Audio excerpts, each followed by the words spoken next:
I'm joined now by Congressman Jim Renacci of Ohio, a member of the House Ways and Means Committee. Sir, thank you so much for joining us.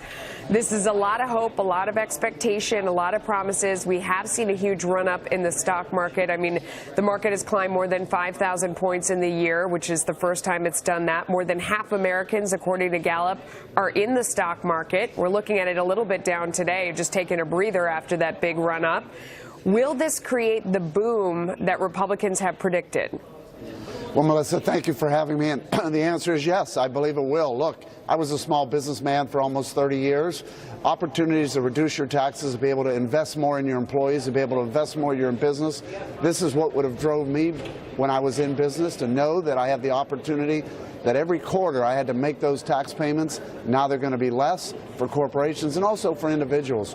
When you think about it, a family of four making $70,000 will get an average of anywhere between $1,000 and $2,000 more in their paycheck each year.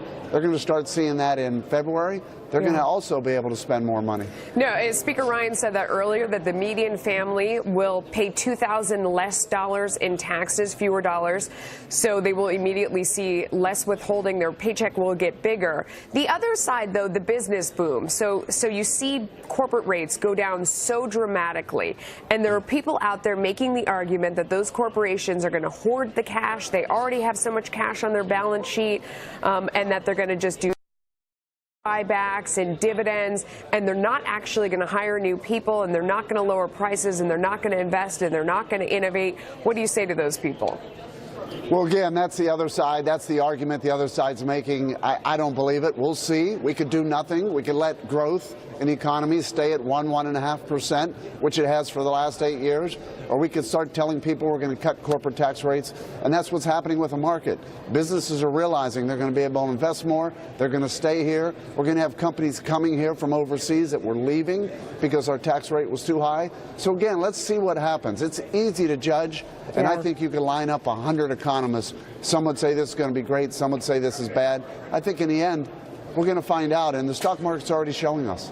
Well, I mean, logically, if you look at it from a business perspective, if you're operating a business and your taxes are cut and you hang on to that money, you don't lower your prices or you don't raise your wages, the company next to you making the same widget is going to lower their prices or steal away your employees for a higher price.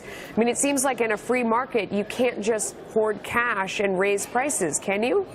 Well, absolutely not, and that's exactly right. Competition will drive people to either increase their wages or to lower prices. It's absolutely the free market system. We're going to see it working, and I think that's what's driving this economy right now. That's what's pushing the market right now.